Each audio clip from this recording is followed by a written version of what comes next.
stickers. Of course. Unless they mess up. Unless the jack is messed up.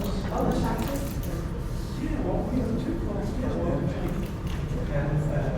so fast and she had a picture of it. And she had a sticker with the chapel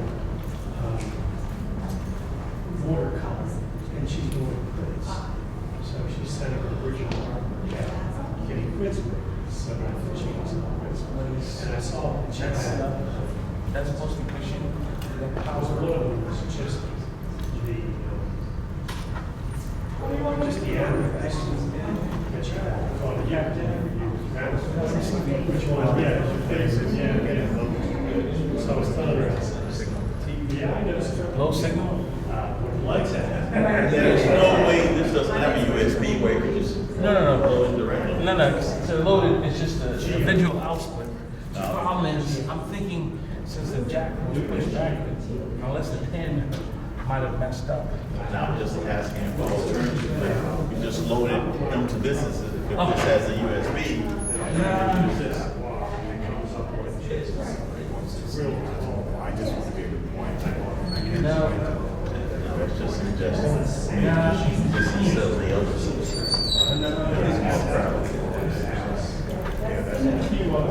No. Nope.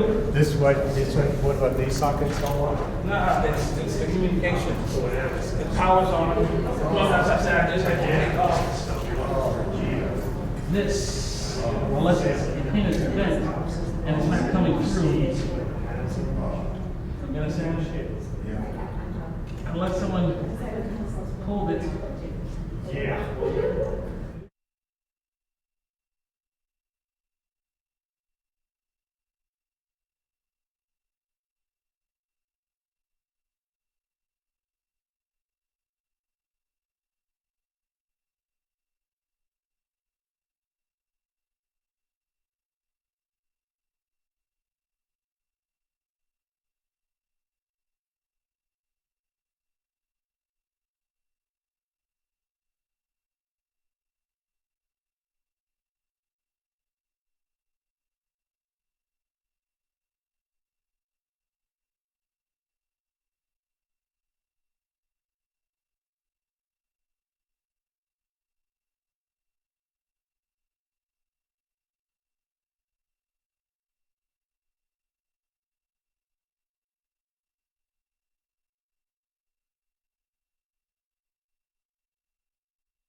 Welcome to this seminar on Census 2020, refreshing the foundation of our nation's democracy.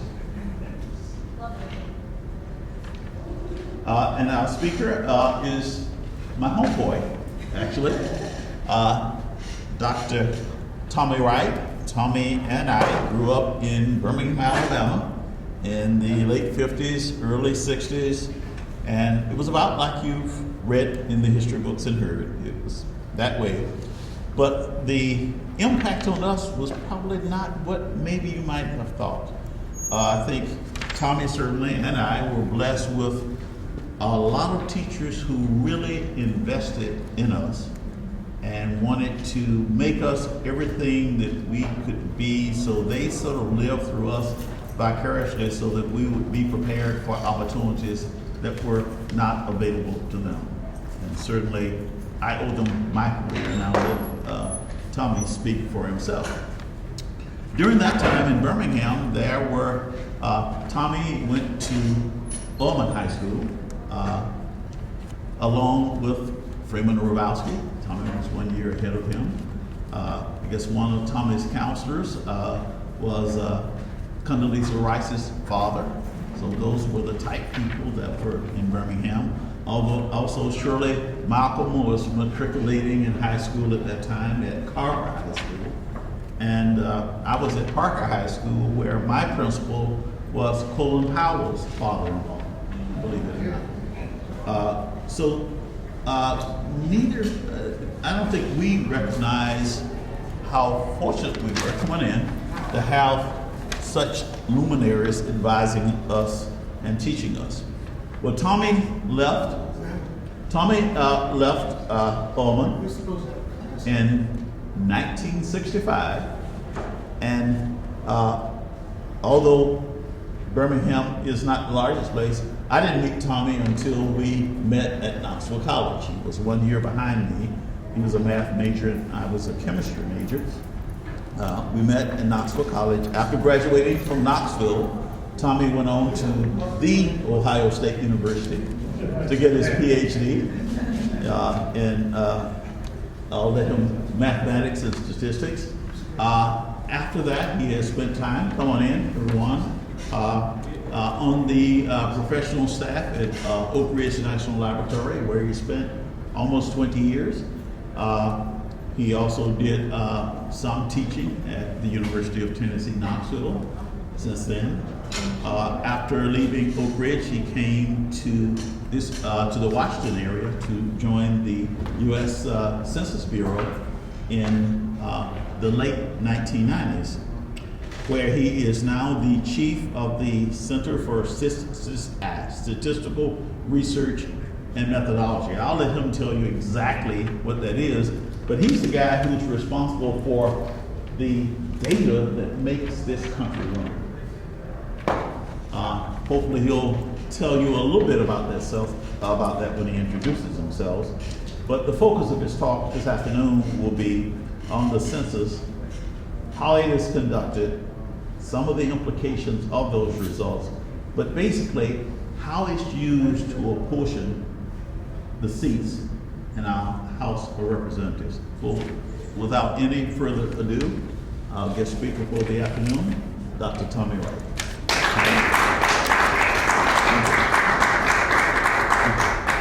Thank you very much, Willie, for that very nice introduction. And you deal without notes, so that's pretty good.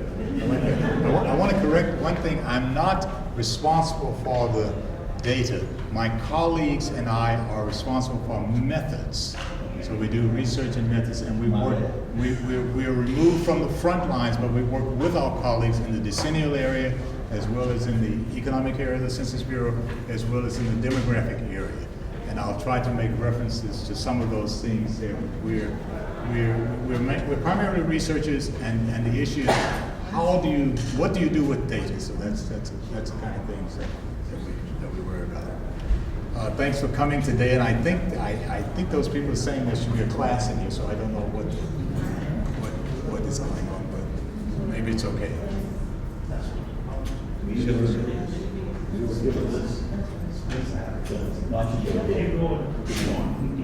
going? Yeah. Okay, all right, I will keep going. Thank you for coming here. So the idea, there was a very nice, close-knit presentation earlier today, and I didn't get through. Is your microphone on, Tom? Your light How is is that? extreme. How is that? That's a little bit better. Can you come down, please? No, the mic's working. But you may want to see, and you may have to answer the question out there. My understanding of a democracy is that people represent themselves. The way things were set up in our country, we elect people to represent us. And we refresh that representation structure in a very basic way every 10 years, which I will try to talk about today at a very general level. It excites me that I'm at least in on the conversation, and I work at an agency which helps our democracy continue to get along. And thanks for coming out today. I've enjoyed the tour of the campus. I walked around. It's a beautiful campus. And as I say, there was an earlier discussion with some folks. So I hope that this will be somewhat of a conversation. Whenever I give talks, it's kind of like a conversation because I've taught for a number of years. In fact, I count about 35 in addition to my regular job. Always some part-time teaching somewhere. So I like to have the conversation. And I've been having conversations about him about joining us in some way.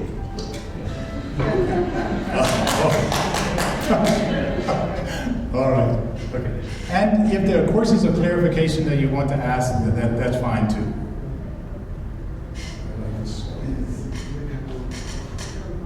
Oops.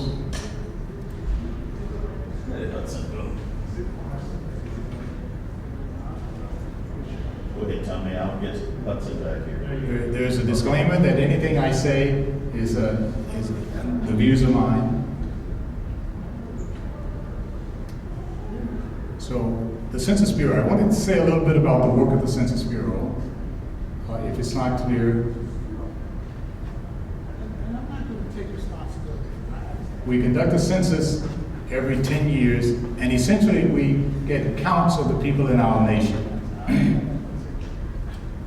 We also, based on the listing that we get from the decennial census, for example, we're about to administer the 2020 census next year, aim for the date of April 1st. We will come away from that census with an address list of about 140 million addresses. These are addresses where we think people live, according to our records. And based on that, we're able to use probabilities to select samples from that list throughout the decade to tell us the condition and behavior of people. So for example, the unemployment rate, which came out last Friday, we actually selected from that address list about 70,000 addresses, and we went to them in a week's time and asked questions about who worked here, what type of work did you do, how many hours did you work, what's your educational background. And we passed, after some processing of the data, we passed this data to the Bureau of Labor Statistics, which releases it. So this is a central role that the Census Bureau does for our nation. When you do the census, you get the address list of where everybody lives, and no one else has quite a list like this. So other statistical agencies will come to us on health, social, crime, energy, a number of topics, education, to reach in periodically and do these so-called sample surveys. And these sample surveys give us estimates of characteristics of our nation. We conduct a census every 5 years of the counts of businesses in our nation.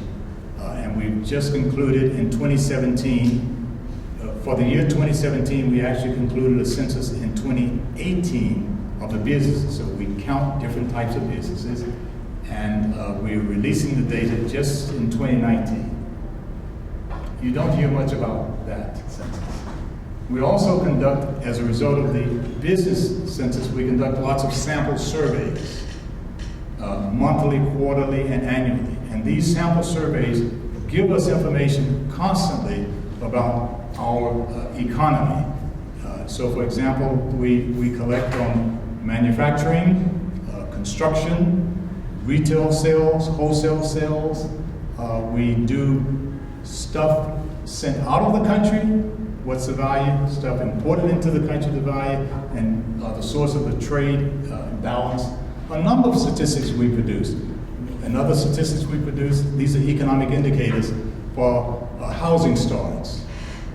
Housing starts is, if houses are being built, then that's a good sign because people are going to need roads to get to those houses. People are going to need to have a carpenter. People are going to need to have someone lay bricks. People are going to need to have someone put a roof on this house. The sink has to go in. The windows have to go in. You have to buy a flat screen TV. So in other words, a housing starts signal a lot of other stuff for the economy that has to go along with it. You got to get insurance. Yeah, you got to get insurance. You got to get beds, sofas, tables to sit down and eat dinner. So these, you don't see them being released from the Census Bureau, but you see them released from the Department of Commerce, of which we are one. And of course, we make use of statistical methods. Statistical methods I want to emphasize because when you select, primarily, particularly here in,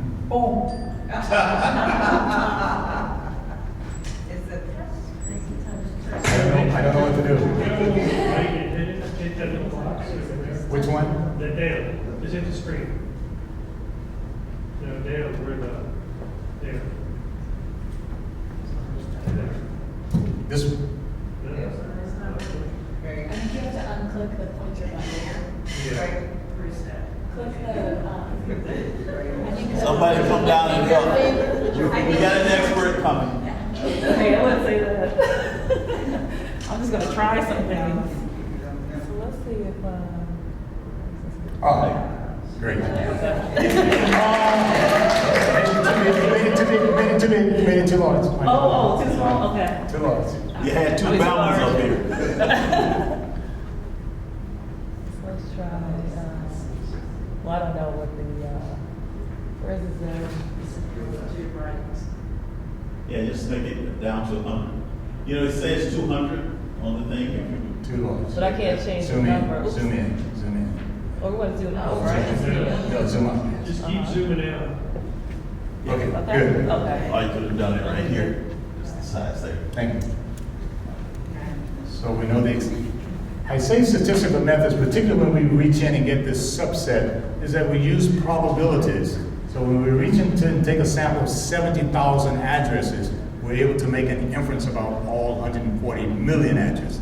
This is an unusual thing that I like to always emphasize about statistical methods, used not in isolation, but along with probability. So probability helps make that go.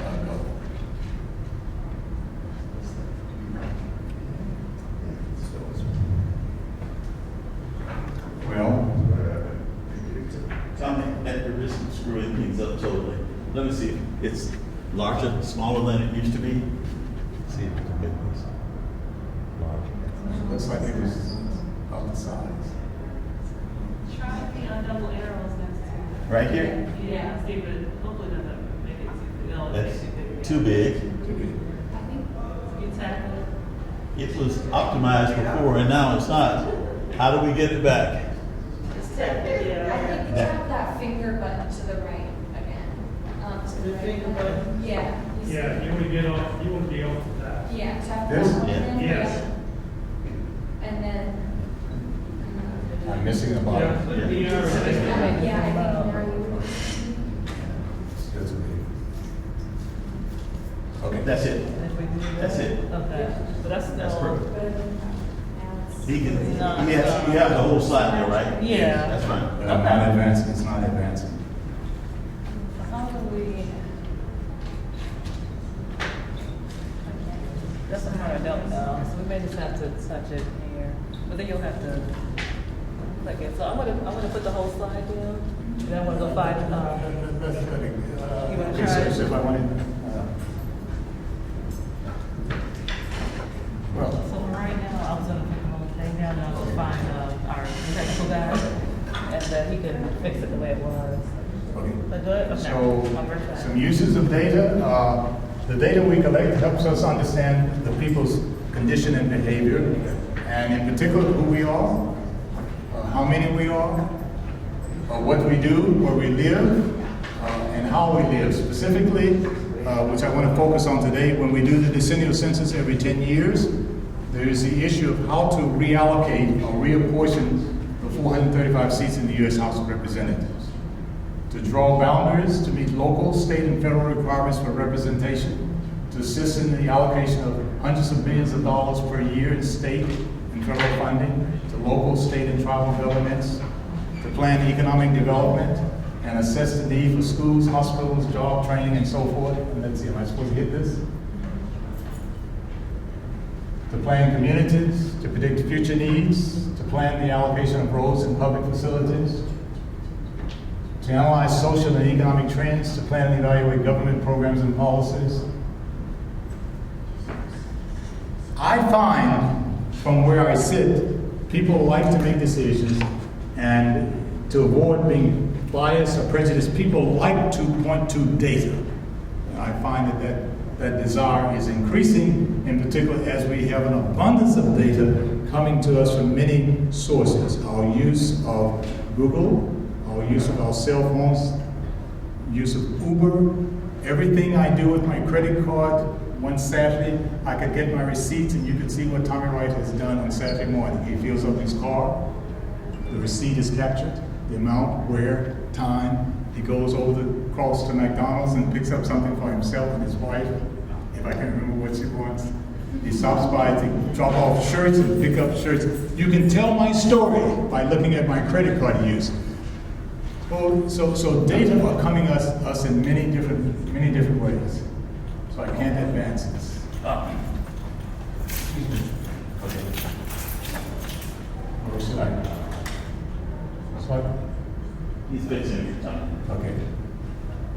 I shouldn't have touched it. Okay. So a little bit about the U.S. House of Representatives. I just want to make it clear. I'm going to cite some historical things, but don't take them down as being historically correct, but it's how I understand this. I've been telling the story a number of times, but this is the location of the first House of Representatives in New York City. And it is the old building for the City Hall of New York City, 1790, roughly, a drawing of it. This is where the first House of Representatives met. It is also the location where the first President of the United States was inaugurated, George Washington. If you go to New York City now and go to Lower Manhattan, around the Wall Street area, you will see a building which is in this place. You can see, I think, where George Washington supposedly took the oath of office. This is the interior, a drawing of the interior of that building where the members of the House met. Let me just make a comment about the House and the Senate. You know that there was this dispute about how much representation would these 13 colonies have, and part of a great compromise was that the small states feared that not a lot of representation would be there, so there was an idea that every state would have 2 senators, and the House of Representatives, which is this monster of a thing, will be based according to population, and I'll make mention of that. So I'm going to focus on the House of Representatives part. And I think it's by design that the House of Representatives, the members serve 2 years.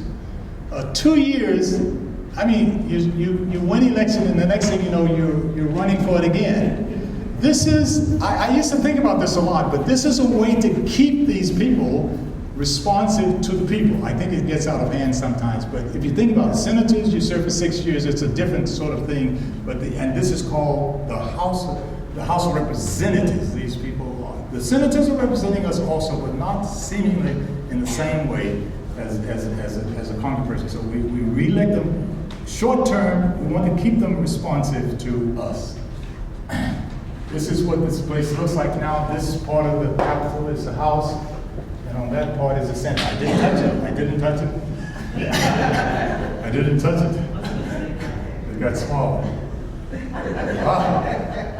I didn't touch it. I didn't touch it.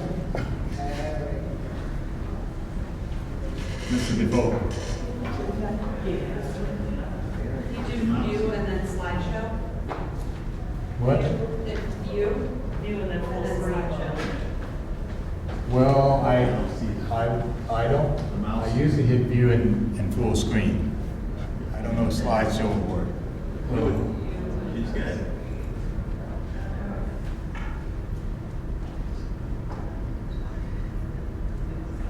it's okay, I'm working, it's okay. I think. Actually, this is it. This is the current layout of the House of Representatives. Speaker sits there. Oops, I didn't touch it. I did not touch it. Okay. What should I do? This is touchscreen. Don't touch it. That means don't touch it. I didn't touch it. Okay. And you can see what the 435 people see. Is that a laser pointer? Yeah. It doesn't work well. No, it does. Sorry. You think it might work better? Yes, it does work on the screen up there, but Let me see. Yeah, see, it doesn't. Yeah, nothing shows up. I'm sure it's how to use, how to hit the lays. You see it, it's there. You see it all, but you don't see it there. it's So that's why it doesn't show well. Okay. Okay. U.S. House of Representatives after the 2010 census. So I want to talk about this, and I'm going to talk back a little bit forward. So here's probably something that your participation is needed in. So if you can pull out this handout which you have a copy of. I want to go through a little bit an explanation of what's on these sheets, and I'm sorry if you're not sitting there light. Maybe you can move to a slide so you can see this, because this is probably a practical thing that's going to happen today. So you're going to see how these seats are allocated. So if you look on the right, on the front top line, the population of California from the 2010 census was 37,341,989 people. The population of Texas, which was the second largest count, 27,268,418. Is it clear what's going on? So on this sheet, if you look on page 1, if you look on page 1 at the very bottom, you will have the listing of all 50 states. Washington, D.C. is not in this, by the way. Washington, D.C. is not a state, so it doesn't get to do this.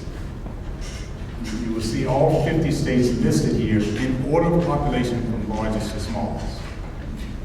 And the population is sitting there. Is everyone okay? Yes. Okay. So forget the next column, which says 53, 36, 27, 27. Forget that for the moment. Instead, look along the top row. You see 1 over the square root of 1 times 2. 1 over the square root of 2 times 3. 1 over the square root of 3 times 4. Is it clear? Yeah. You see that on your piece of paper. So it goes on to page 2, page 3, and page 4. So I'm just going to look at a portion of it. What's inside this table, see, I need to get the point. Let's see, but I'm not going to get very close. That first number, you see 26,404,774. Yes. That's the product of 37,341,989 and 1 over the square root of 1 times 2. Is it clear? Yes. What's in the cell of the matrix is what's in the row and column.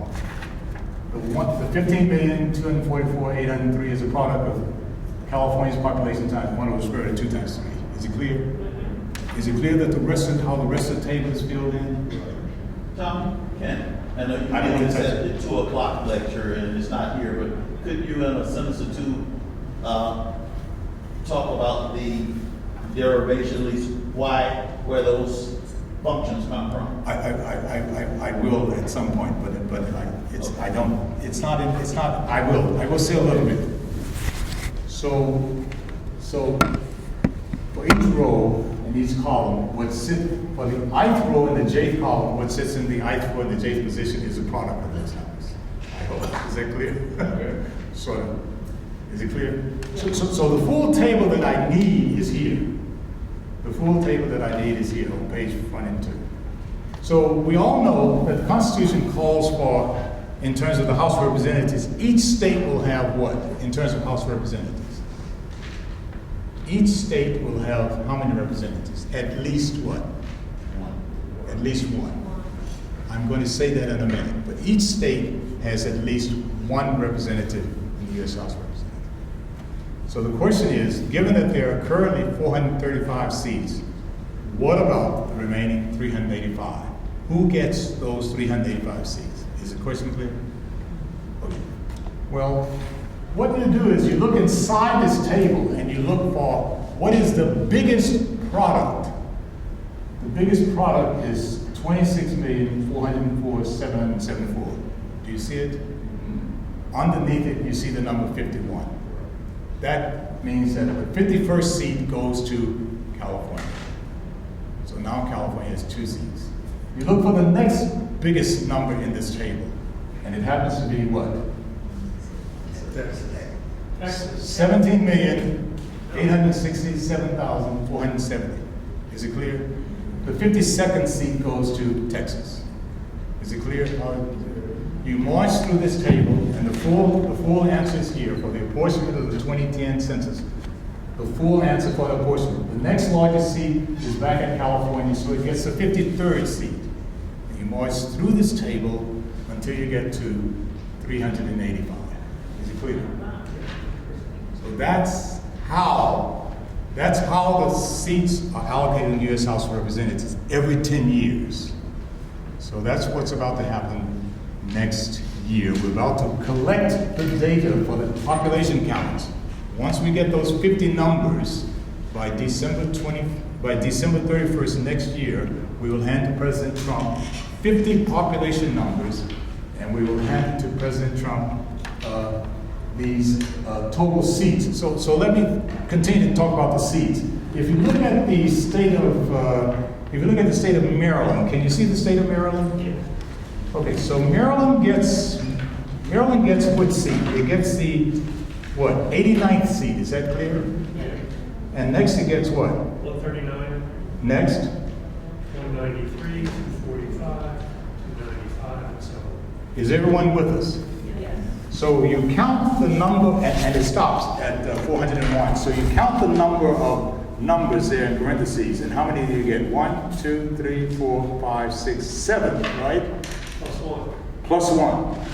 Plus one, which is 8. So Maryland, in that column which says total seats, you'll see a number 8 there. Is it clear? Well, that's it. That's how it works. That's how it's been working since 1941. So that's what we will do next year. We will conduct a census.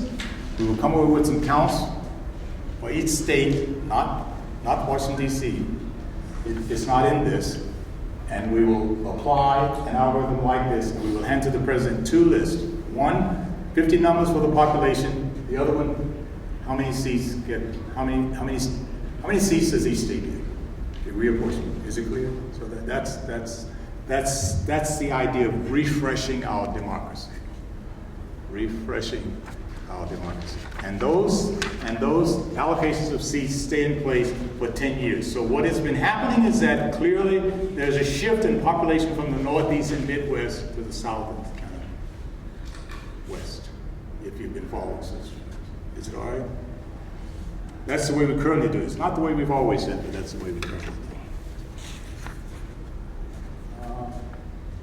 So the outline of the talk, I haven't started. The first apportionment in the U.S. Constitution. The second apportionment followed the 1790 census. This also happened to be the event of the very first presidential veto. The current apportionment method called equal proportions. By the way, we've already done this because what I just explained, that's it right here. Number 3 has already been done. What we saw is that, but I will say a few words on it. Willie asked me to say something about why. I will talk about the 2020 census, 3 big reasons to be counted. I will talk about the actual questions that people will be asked to respond to in 2020. And that's it. So I will talk about questions for college students. So college students will get a special type of questionnaire, and I will display a sample of that. The first apportionment. It's not well known, but the very first apportionment was defined clearly in the Constitution. I'll just read to you, please. Article 1, Section 2, Clause 3 of the United States Constitution. Representatives and direct taxes shall be apportioned among the several states. This is, by the way, 1787. So think 1787. Which may be included within this union, according to their respective numbers, whole numbers of free persons, 3/5 of all other persons. I left out a few things about the Indians. The actual enumeration, so you clearly understand that the word is actual there. The actual enumeration shall be made within 3 years after the first meeting of the Congress of the United States, and within every subsequent term of 10 years. So 1787, something is done, and the 3 years is 1790. So the first actual enumeration was 1790. So hold that in mind. And how will it be done? It will be done in such a manner as they by law direct. So the they in this particular case refers to the noun the people in the House of Representatives. The number of representatives shall not exceed 1 for every 30,000. So this is an important piece of this legislation. But each state shall have at least 1 representative. We said that earlier. And until such enumeration shall be made, that is until 1790, the state of New Hampshire shall be entitled to choose 3. That's the correct spelling, I think. Massachusetts will get 8. Rhode Island and Providence Plantations will get 1. Connecticut 5. New York 6. New Jersey 4. Pennsylvania 8. Delaware 1. Maryland 6.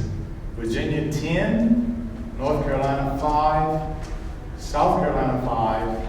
And Georgia 3. So the first allocation is actually spelled out in the Constitution. I don't think people know this, but it is there. Dr. Wright? Yes. Was that just a typo or misspelling that untrue? I think has the spelling of choose changed? I don't know. I think it's just the way that word appeared at that time. But I should pursue it further. Some other things look different from the way we the English. Unless someone else wants to comment. Yes. Was there a mathematical basis for the 3/5 of the other? Was there a mathematical basis for Those are the slaves. these? Yeah, for the 3/5. Why was it 3/5 and not a quarter or 7/8? It was what the Congress decided, that there was a discussion about property of people and other kinds of things, but somehow it was decided it was going to not count them all whole, but just 3/5. I could say more, but I don't. We can all say more about that. It's just part of it. Let's get this Constitution written in 1787. We had really planned to fix the Articles of Federation, but we didn't. So let's just. Anyone else know a better answer why 3/5 and not 4 halves? I am 4/5. Prior. What? Oh, that's an answer. That's it. Prior to 1787, the Articles of Federation, so there's a question about, if you add those numbers together, you get 65 seats. You get 65 seats originally in the House of Representatives.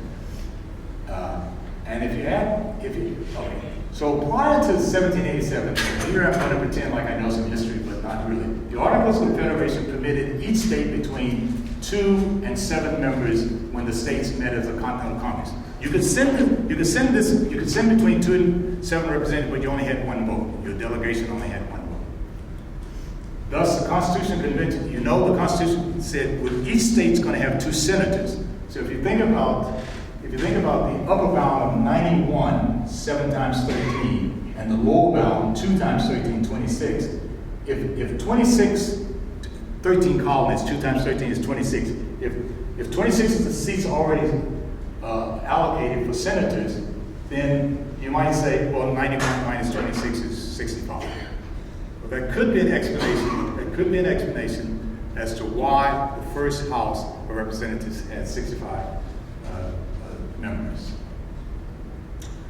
I will say, you might ask, how do we get to 435? Well, as it turns out, each decennial census, the country had a habit of conducting the census, looking at the numbers, and then deciding how to allocate the seats. It was quite a mess. It was quite a mess. It was quite a mess. And part of the compromise was, well, and also along the way was this issue of if we had a free state, we'll add a slave state. This is part of getting through this thing, so decision to be made. If you follow the history, and I do have an outline, but I'm not going to do today. But so it was kind of, so the compromise was, let's make the house bigger. I'm thinking very simply here, but in my mind, the way we get past this is, if we can't settle how to divide up these seats, we'll just add seats, and then we'll get on to the next one. So that's how. In 1911, Congress decided we're going to fix this at 435 seats. So it's been fixed at 435 seats since 1911. Prior to that, the size of the house would grow. One time it went down, but don't ask me. So a little notation: let P sub I be the population of state I, and let P be the sum of all the populations of the 13 colonies. Then these are the numbers that the people wrestled with in deciding how to distribute those 35 seats. So New Hampshire came there. We think our population is between 87,000 and 2,000. Massachusetts, I think Massachusetts, this is based on the census, 352,000, and so forth for the 13 colonies. And so what you see in that next column is that the idea of 40,000. So if you take 65 and divide it into the total population, 4,264,000, you see what I'm talking about? You get something close to 40,000 people. So that's what's going on there. So by dividing each state's population, I'm sorry I can't point to this. I'm afraid I'm paranoid now. But I take New Hampshire's population and divide it by 40,000, and I get somewhere 2.05, 2.55. Is it clear? Maybe that's the representation. In Massachusetts, I take its population and divide by 40,000. I get 8.8 represented. Is it clear? This next column is sort of taking a proportion. If I take the population of Massachusetts, P sub I, divided by the total population, 2,464,500,000, and then multiplied by 65, this is the number of seats I have to allocate. What proportion of that 65 does Massachusetts get? I get 9, I'm looking at the next column now, 9.284, is it clear? So it's some other arithmetic that's going on here. So if you look at these numbers, as I have, and you can sort of say, this is how the allocation of seats were derived in the last column. So some interesting things are here, and I'm looking for time to pursue these things. Actually, I had a research assistant many years ago help me get some of these primary sources with this, but I need to go back and get some more explanation. But you look at if you look at Georgia, you see its population is 27,000, right? Yeah. It gets 3 representatives. You see Rhode Island, its population is what? 58,000. It gets what? What's going on here? You know, there's a story behind this. One thing I do know for sure is that Rhode Island, does anybody know what happened? Why this case, what happened at this Constitution meeting in 1787? I know you weren't there, but. Well, I heard you say it before, so I'll be quiet. Okay. Rhode Island boycotted this meeting. It refused to attend. So you see what happens when you don't attend. When you don't attend a meeting, you need to be at the table. This is people use the expression, a seat at the table. I need to look at this closer though to see what. First presidential veto. So after the 1790 census, which is the very first one where there was field work, there were 2 leading methods. So we have the count. The question is, how do we allocate the seats? By then, 2 additional states had joined. Hamilton, choose the house size, find the proportion and assign whole number of seats to each state, ignore the fractions. Assign remaining seats to states with the highest fractions. Jefferson, these 2 have argued on many things. They argued yet on this thing as well. Choose the house size. Find a divisor so that the whole numbers contained in the portions of the state sum to the chosen house size. Give each state its whole number of seats. So here's the arithmetic. Hamilton first said, I want 120 seats at the very top. How does this 120 come out? Well, he takes the 30,000, which is mentioned in the Constitution, divides it by this total population, 3,615,932. Do you see that? And you get roughly 120. That's an explanation for that. So the question is how to allocate these 120. What you see there, so the northern states at the top, southern states at the bottom. This apportionment population for Massachusetts, 475,327. If you take that fraction divided by the total population and ask how much of 120 should go to Massachusetts, you get 15.774. Is it clear? You do the same thing for Pennsylvania, down that column. So, according to Hamilton's method, take the integer part. So the integer part of 15.77 is 15. Take the integer part of Pennsylvania, is 14. Take the integer part of New York, is 11. Is it clear? So get the integer part, and at the bottom of that row, you see how many seats. How many seats? 111. But you're going to assign 120. So the rest of Hamilton's recipe is look at the fractions. The biggest fraction. So if you look at the biggest fraction and the biggest fraction, and I'm sorry I can't point. If you look at the biggest fraction, it is 26. It is New Jersey. Is it New Jersey? Virginia. It is. Virginia has about 9. It is Virginia. 9. No, it's New Jersey. New Jersey is 0.959. Oh, okay. So New Jersey, that 5 becomes a 6. The next largest fraction is 926. Is it clear? Right, yeah. That 20 becomes 21. You keep doing that 9 times, and that's how you get 120 seats. That's Mr. Hamilton's plan. Is it clear? So if we pause for a moment, this last column has what's the population divided by the number of seats. So this population for Massachusetts is divided by 16, and you get 29,708. That means that there's more than one representative per 30,000. The next one for Pennsylvania is 30,000, so that's okay. The next one is 30,145, so that's okay. The next one for Connecticut, 29,605, means that that state is getting more than one representative per 30,000.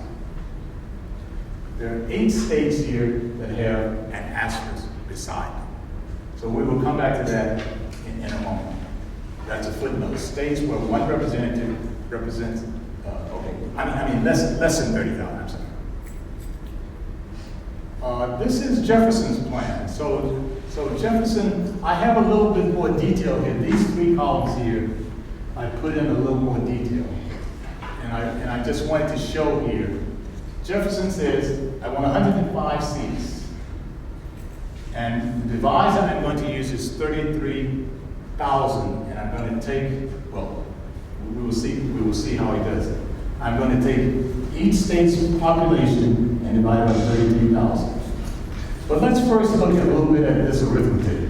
Massachusetts free population, 475,327, 0 for slaves. So the total population is 775,327. And that also is the apportionment population, the next one. If you look at Pennsylvania, 430,636, slave population 3,737, total population is that. But in terms of the 3/5, it goes down. Is it clear? What's going on? Yeah. I think what's striking about this is that, on the one hand, if you look at the total population for the North, it's 1.968154 million. For the South, it's about even, isn't it? Yeah. Somehow the South lost out on this. Is it clear? It's an interesting observation when you look at the arithmetic. So if you follow Jefferson's plan, divide 33,000 in each of these populations, and just take the integer part. So this 14.404 becomes 14, 13.11 becomes 13, so on. You get 105. Is it clear? Just ignore this. Okay. So those are two plans that were around. And some argue for 120, some argue for 105, and there were other things. Washington said no to 120 representatives. That is, no to Mr. Hamilton. This is, by the way, the first presidential veto in the United States. Washington said yes to 105 represented by Mr. Of course, Mr. Jefferson, if you look at some of the transcripts, was persuading Mr. Washington about things that were going on. What I find striking is the language of the veto. The language of the veto, when I read it, it's very clear to me. United States, April 5th, 1792. Gentlemen of the House of Representatives. Just listen to this. I have maturely considered the act. This is when you do an apportionment, the House and Senate act and the President signs. I have maturely considered the act. This is to apportion the House. I've maturely considered the act passed by the two houses, entitled An Act of an Apportionment of Representatives among the several states according to the first enumeration in 1790, and I return it to your house wherein it originated with the following two objections. First, the Constitution has prescribed that representatives shall be apportioned among the several states according to their respective numbers, and there is no one uniform proportion. That is, you remember, if you recall, with Hamilton's method, you first divide, you take the integer parts, and then you go back and look for these largest fractions. And that messes things up. So there's no one, it's not a clear-cut plan as suggested by the language of the Constitution. So that is one concern that Washington had. The second, which is, I think, very clear as well, the Constitution has also provided that the number of representatives shall not exceed one for every 30,000 people, which restriction is by the context and by fair and obvious Constitution to be applied to the separate and respective numbers of the states.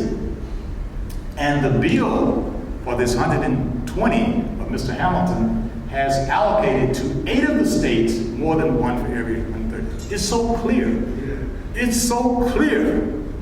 And it's nicely written. It's nicely written, but it's so clear. Okay. Since then, since 1790, each time we have this discussion. Now, equal proportions, which is what we currently have, and it's a method that was described. Apportionment, the problem is I have 8 seats in the U.S. House of Representatives in proportion to each state's population. If the state's share of the seats is not a positive integer, there is this issue of the fractional parts, and this continues to be puzzling. Should we round up, down, or not at all? And there's actually a very nice book by Walensky and Young. One of the authors is at Johns Hopkins. One is at, may still be at Johns Hopkins, but 2001. It's a nice mathematical treatment and sort of history of the different methods that have been used over time and the debates and issues about it. But this is a nice book if you were doing a seminar for some math students or political science students or whatever to work through this. It's a thin book. It's a nice kind of thing to work through. And I have done bits and pieces of it, but I need more time to work through. The apportionment method used following the 2010 census is called the method of equal proportions, and it has been used every 10 years since 1940 to redistribute 435 seats in the U.S. House of Representatives. Other methods have been used. And like the current method, all have advantages and limitations, and I'm not going to go into that today. So to give you some idea of this method which we have just talked about a little bit, for the great state of Alabama, my home state, you will see that if you take the 2010 population of Alabama, which is 4,802,982, and divide it by the total population, and see what fraction that is of 435, you'll get 6.757.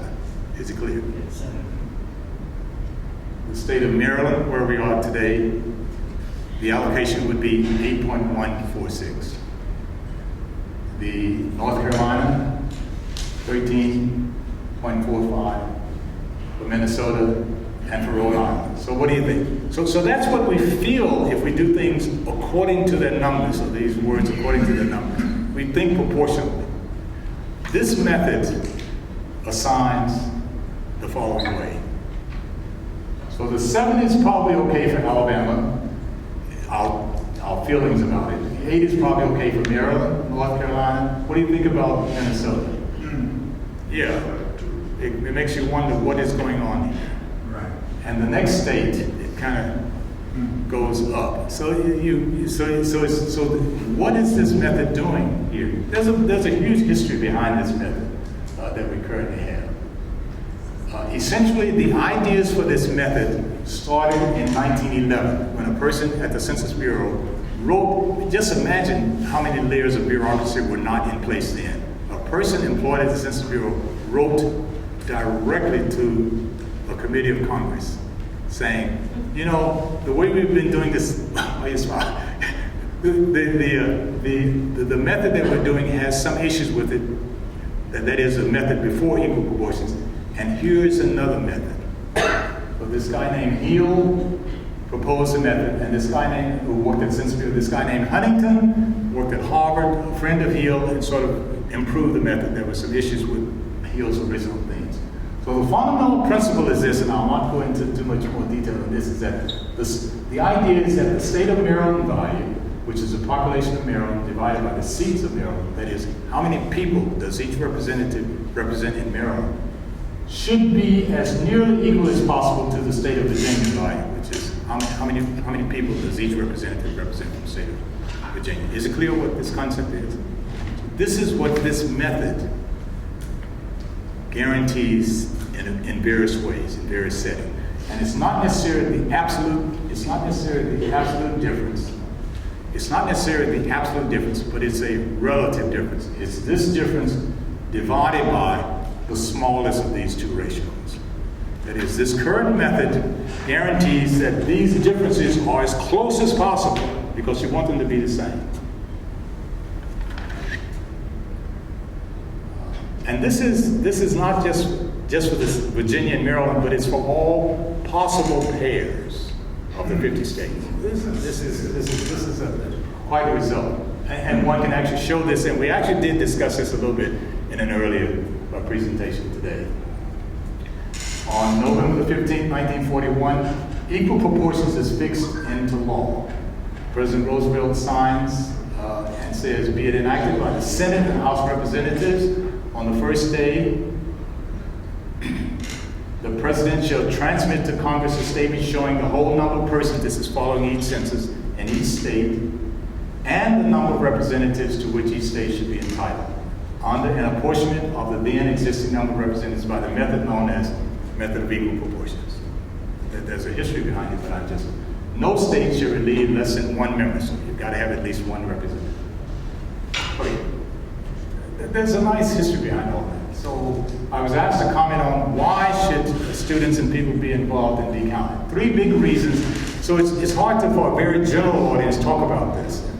We think about this a lot at the Census Bureau, and I certainly do a lot myself. So I want to leave 3 big reasons here, which I think are kind of sort of clear.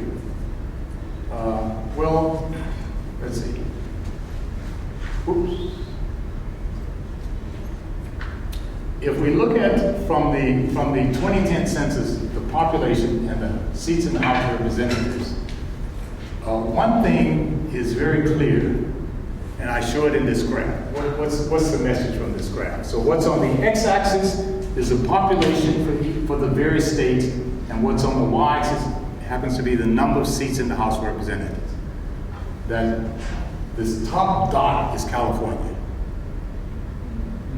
What is the message here? As linear as can be, they're correlated. There's a correlation between the number of seats in the House of Representatives and the population count, period. It's just, and if you understand the influence of the power of the House of Representatives as well as the Senate, then you understand that this is a very powerful statement.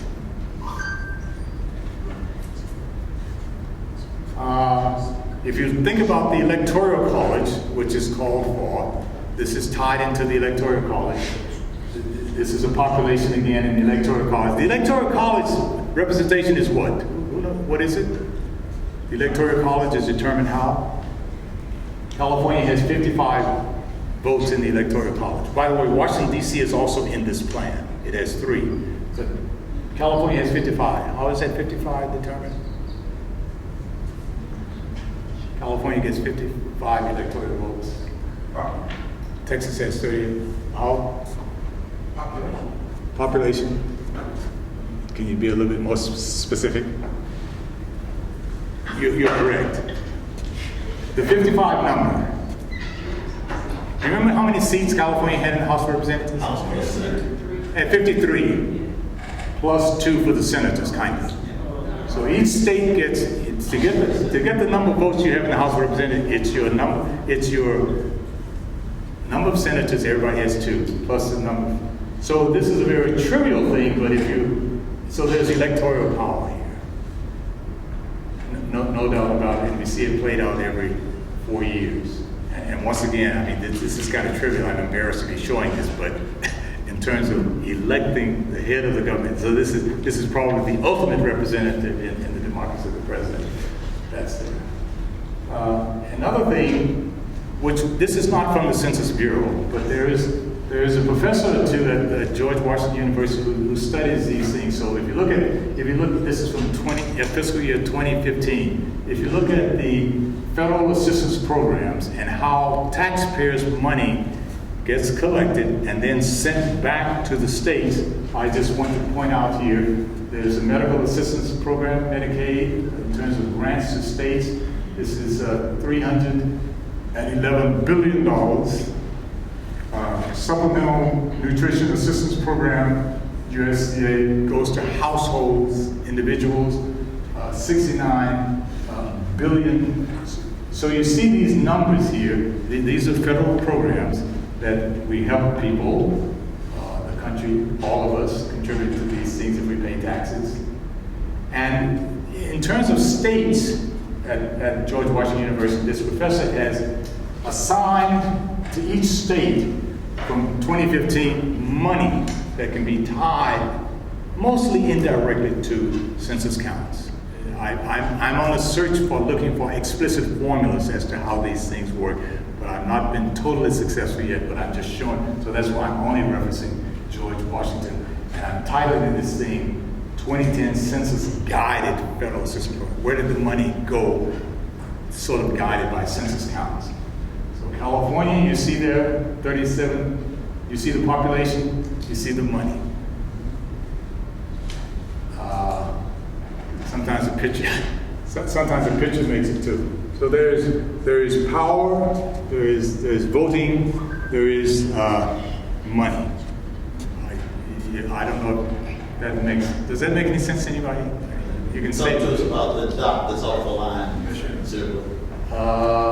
It's gotta be what? It's the third state? Second state, I think. Which one? This line and that? That one. Yeah, it's a third state, I think, right? New York. New York, 53 billion. This is real money. Okay, but anyway, it's an interesting thing. So what's on this line happens to be the population, and what's on that line happens to be the dollars. So state. Why is New York so disproportionate? I don't know. Probably the makeup of New York State. I could start guessing answers, but I'm not. Just think of New York.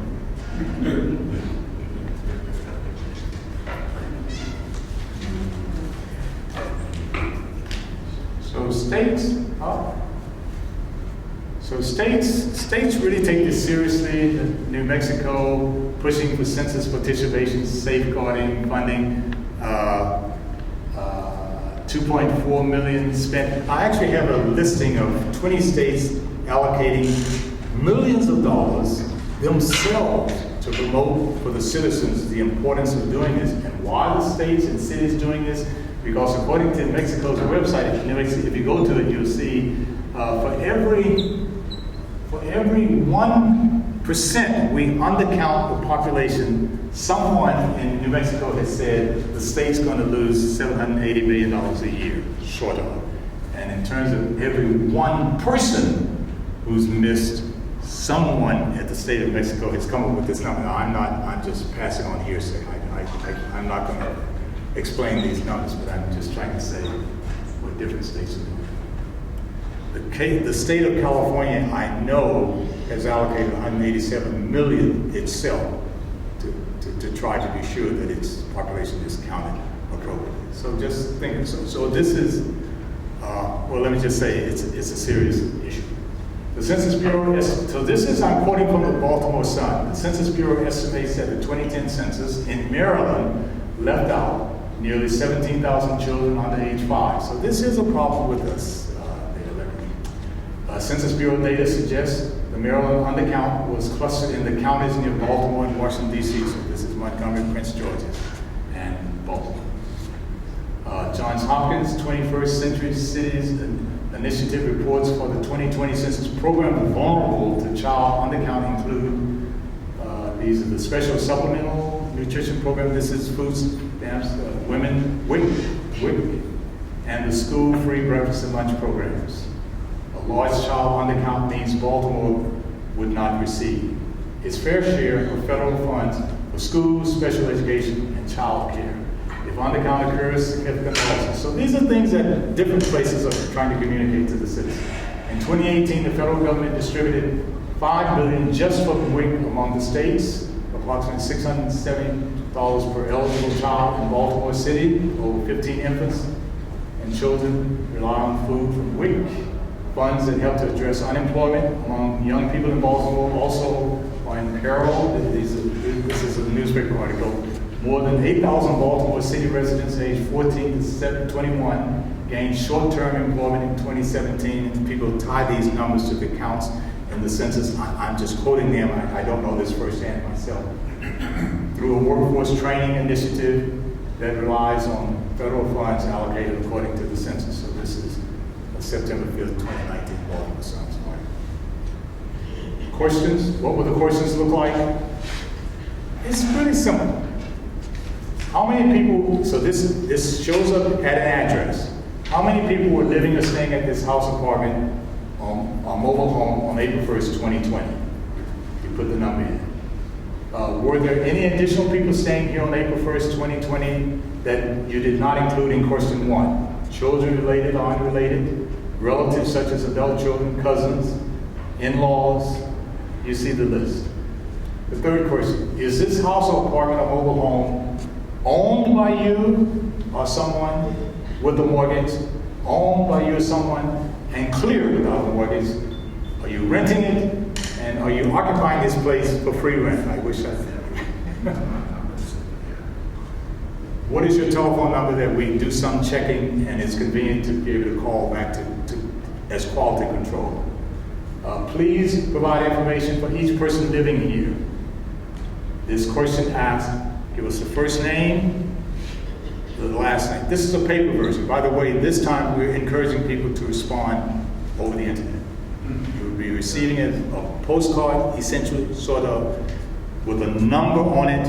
We ask you to go to the computer and answer these questions in that format. But this format is in paper. Everyone will also, possibly if they want, get a paper form. What is this person's sex, male or female? What is this person's date of birth? And how old is this person? So we ask these two questions together. I don't have a good explanation for you, and I've been in many meetings and discussions, and each time I'm told one is a check on the other, kind of. People, I understand that people forget their birthdays. As I grow older, I understand that people forget how old they are. You will be fortunate to reach that point. Sometimes is a person Hispanic, Latino, or Hispanic origin? No, not Hispanic, Latino. Yes, Mexican. Yes, Puerto Rican. Yes, Cuban. And here's the question on race. What is this person's race? You can check as many as you like. We will count them all. White, Black African American, American Indian, Alaska Native. These are Asians, sort of here, other Asians, and some other race. How is this person related to person one? So the first name is sort of in the household is the main person, and then the other people you ask, how are these other people related to that first person? So that's what this question is about. And that's it.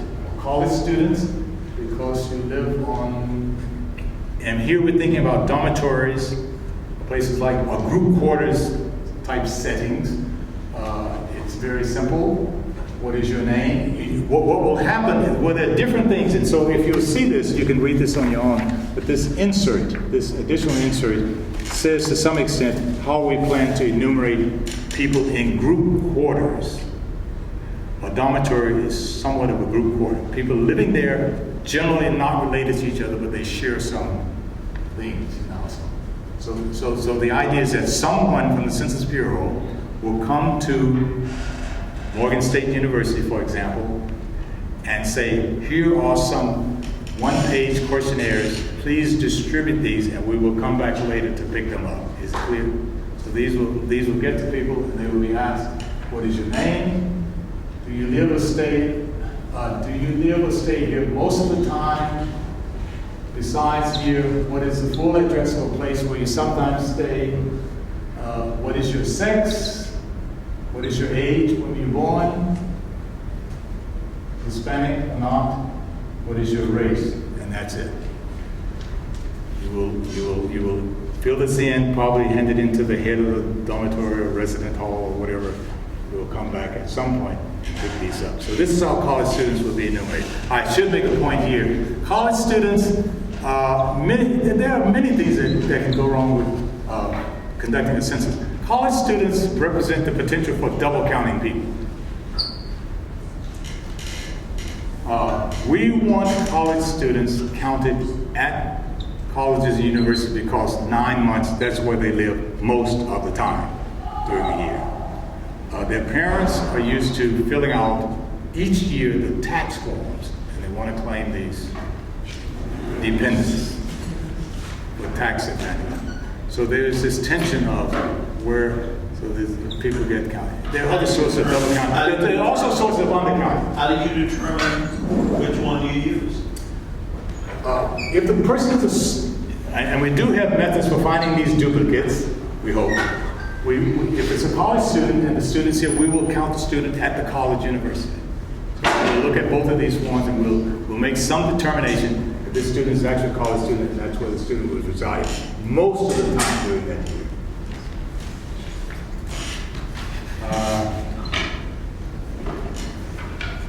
Thank you. Yes, please. So I was just going to say that it's maybe a question to make sure that this is correct, but also potentially as answer to a question for people. I recently went to a talk by Baltimore City government that was talking about the census, and You went where? they just a talk by Baltimore City government about Baltimore the City. census, and Okay. they gave helpful advice on that question that someone Yes. just asked with like tax. If a parent were wanting to claim their child for tax exempt reasons or for scholarships or for anything, the census information is confidential for 75 years, right? 72. 72 years. So it won't affect placement. Right. That's correct. So that's the messaging that I think we're going to try to use with our students, because I already had a student say, oh, well, if my parent is claiming me, don't I need to do it in my hometown? But That's actually, they're living in That's Baltimore. interesting. So, but the two are unrelated. I hear you. guess, and that's correct. No, yeah. They're different. Yes, sir. But the parents, what the parents say is, here's another government form. Yeah. Good point. Thank you. Other comments or questions? Yes. For the people who are renting and they move frequently, they are on Section 8 and they are unstable, how do you We try to hang on to it around April 1st. Movers do present many issues with us. I should tell you that we have tons of methods for handling all of these questions. You wouldn't believe it. If you were to come to the Bureau and if you were to see throughout the decade, actually, we have already started planning the census for 2030. Because of what's at stake, there's a huge conversation that we attempt to have with the country, with Congress, with researchers, with politicians, with mayors for about 13 years.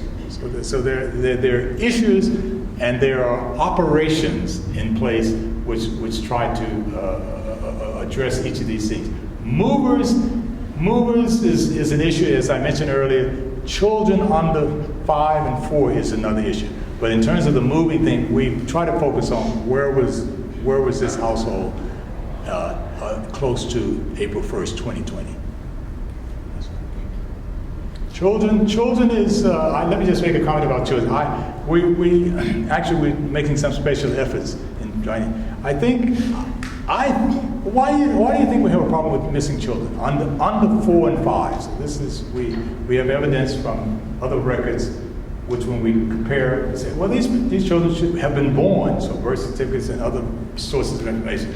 But when are they included on that census questionnaire? Do you have any thoughts on this, anybody? I have my own thoughts.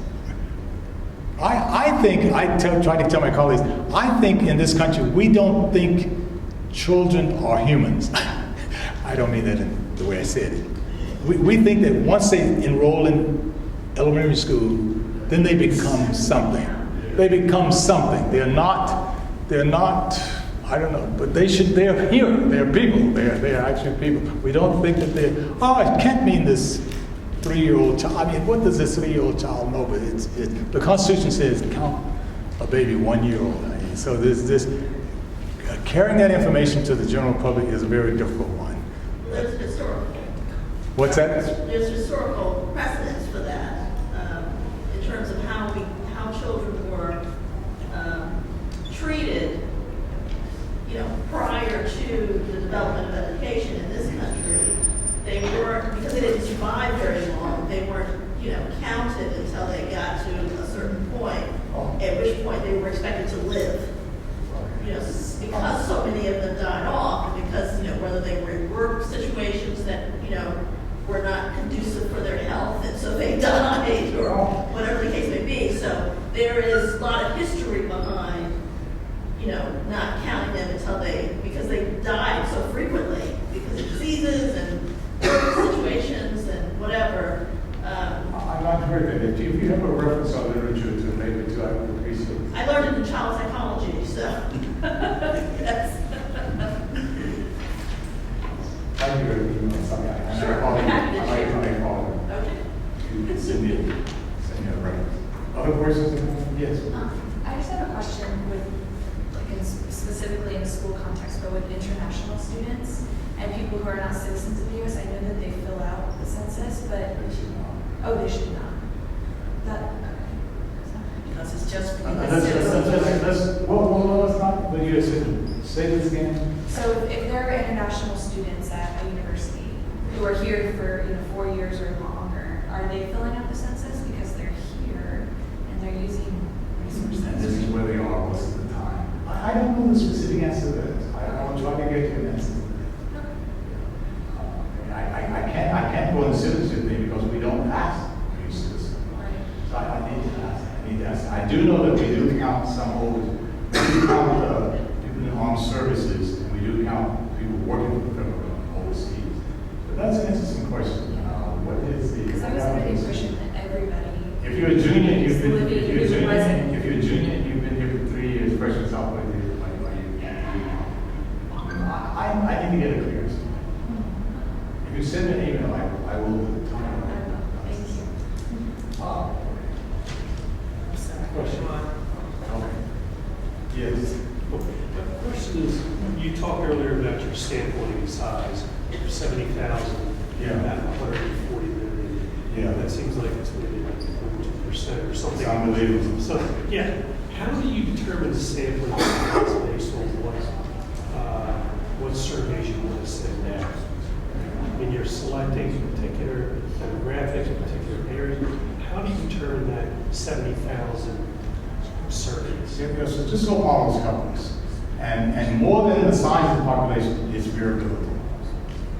And maybe a way to express this is that suppose, and I would just pick on China since it's the largest country in the world.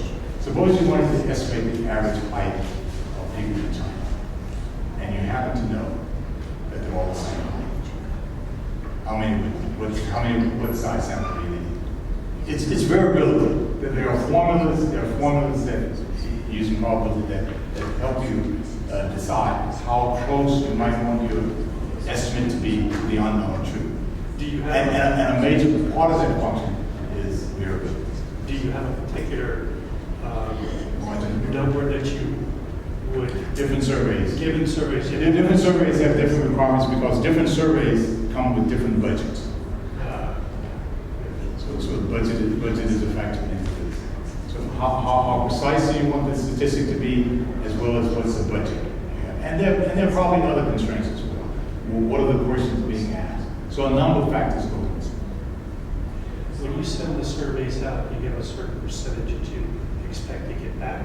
Well, if you ask me, we always want 100% response back. With the current population survey, which is the source for the estimate, the unemployment rate each month, we send out about 70,000, and the response rate is about 82-83%. There, when I say send out, we actually go to the place and conduct a face-to-face interview, or we call on the telephone with the current population, because we have a week to do it, and we have to report the rate the following month. So that's not a send out. That's a kind of special survey that we do in partnership with the Bureau of Labor Statistics. Other surveys we send out, but we do have some follow-up response. So including with the decennial census, there is a follow-up there. There we think if we get people we will send out instructions to everyone to go to the website or use a paper form. If they don't have a certain period of time, we will send some reminder correspondence. But we also, we expect to hire about 500,000 people to go and knock on doors of these addresses that we do not get. So we will go face to face. And then this time we're also making some use of administrative records. These are records that we already have on people, from this source to that source, and we have 3 people living at this address, male, female, and 1 child. Same male and female from another administrative record. So administrative records are things like IRS records, Social Security records, things like that. It gives us some confidence in our system, we believe. So a mixture of things are being used this time, in addition to being online. So a follow-up question to like you said, you had 70,000 residents or 70,000. 7,000 addresses for the unemployment rate. Yes. Samples. So do you take a section of town or blocks and then? We have 140 million addresses. Okay. And these addresses are stratified by state and other kinds of factors. Yes. And with each of these components, we pull a sample out. And those addresses are going to be next door to one another. They're not going to be. They are ordered by our geographers, but they tend to be next. They tend to be in order. Okay. But the ones with the sample, they're not necessarily next door to each other. Oh, wow. Because if you're in the sample, we don't want to administer, go to your household and ask you questions, and then go to your neighbor, because then your neighbor will know that you're in this survey. So we try to bend over backwards to avoid identifying who's in which survey. You can be in the survey, but we don't want your neighbor knowing that you're in the survey. So sometimes we build clusters, and these clusters, the housing units can be spread out in the sample. You want to take a course in survey sample. This is an interesting topic. This is an interesting topic. Yes.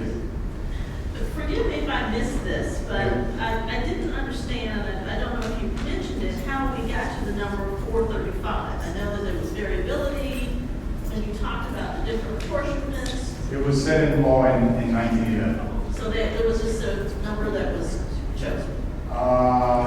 The number grew. The number grew, right. The number grew over time. Right, and then it was just, well, some Why is it decisions 35 and why made. not 436?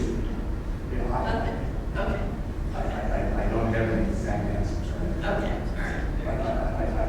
do have the source, but I don't have it inside. No, it's fine. I do know that at one time it did go to 437. Oh, And this was when Alaska and Hawaii were temporarily on 137. That was the next census. I did remember you saying. But it's been said in the law since 1911. The details of it, I can't. Could it have been that at that particular time, the population divided by 30,000 would come up with that particular number? 30,000 is long.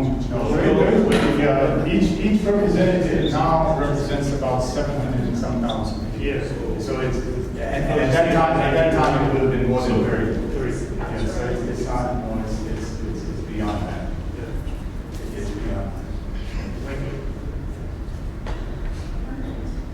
So I should have anticipated these questions.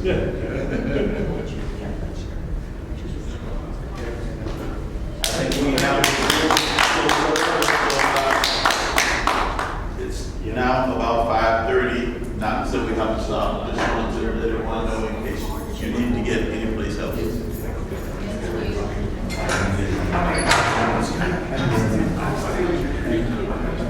More questions? No, I didn't mean to call it in. Well, let's thank Dr. Wright for a very stimulating. I wish many of you had attended the roundtable discussion we had too with the math staff, where we got into a lot more detail with what sort of underpinned some of these discussions. In fact, it was so clear and it was so well received that the math folks are talking about having him come back and give a general colloquium to all of the math faculty as well as other schools. So keep Okay. stay tuned. Yes, All right. thank you. Thank you.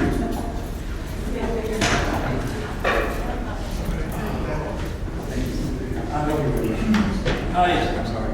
Oh, no, that's fine. There's no use for the touching for people to touch, but for writing, you know, where it's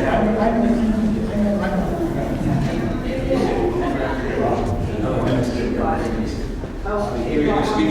Yes. Y'all be hearing and speaking all the time. How are you? All right. Thank you. Thank you very much. All right. Okay. Tom, this is great, but I actually enjoyed the 1 and 2 o'clock more because it was more conversation. Was that math? Yeah. It was cozy. Yeah. I was happy to hear this. Well, and I told you, I'm not, but I did research. So my background is psychological program here. So I was very excited to hear about We that. actually have a group of Okay. in Jacksonville. The same sociologists are Yeah. some anthropologists do. Is that I will. And we worry about the wording of the person. Which is important. I mean, that. Cognitive testing, we do a lot of cognitive testing. Yeah. One That's what we're saying. well, these things are all big. Real shadows. A little Yeah, they're quite high. Yes. The center I'm talking about. You cram the big bag. The center in. Okay. Right off. Wonderful shit. You like so much. You like Keyshawn. And them hooked up with Jin show. No, like